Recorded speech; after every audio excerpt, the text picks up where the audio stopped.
After ইফেক্টের tips and tricks. যে কোনো টেক্সটের উপর আপনারা একটি ক্লিকের মাধ্যমে ইফেক্ট অ্যাপ্লাই করে আপনার মতন করে টেক্সটটাকে কিভাবে ডিজাইন করে নেবেন সেই বিষয়ে আমরা দেখব। সো প্রথমে আমি ডিলিট করে দিয়েছি, প্রথমে আমার যে টেক্সটটি আছে সেটা ডিলিট করে দিয়েছি। সো এখানে আমি একটি টেক্সট নিব, ক্র্যাক। আমি একটি টেক্সট লিখলাম, লেখার পরে এখান থেকে আপনি টেক্সট চাইলে কিন্তু আপনার পছন্দ মতন আপনার ওই ওয়ার্ডগুলো নিতে পারেন, ঠিক আছে। এখান থেকে বড় করা যায়, ছোট করা যায়, ওকে। অ্যান্ড দেন অ্যালাইনমেন্ট এসে এখান থেকে অ্যালাইন করে নেবেন, ওকে। আমি একটু বড় করে নিই, ওকে।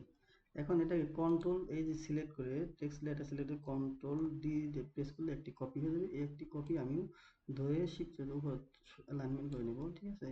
এখন যে কোনো টেক্সটের উপরে আমি এটা সিলেক্ট করে রাখা অবস্থায় ইফেক্টে যাবেন। ইফেক্ট থেকে এখান থেকে দেখতে পাবেন যে ডিজর্ট থেকে দেখবেন যে সিসি ব্লবিলাইজড, এটা ক্লিক করবেন।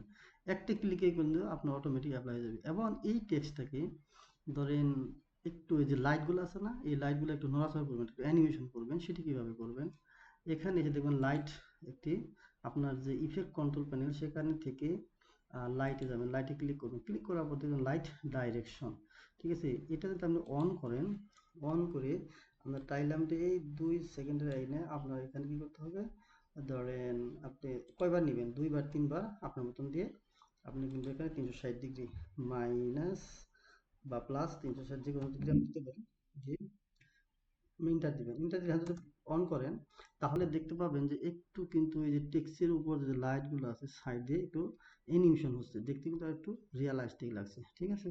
এইভাবে আপনারা চাইলে যে কোনো টেক্সট ক্রিয়েট করে এই ইফেক্ট প্যানেল থেকে আপনার অ্যানিমেশনটি করে নিতে পারেন, টেক্সটের কালারও ডিজাইন চেঞ্জ করে নিতে পারেন।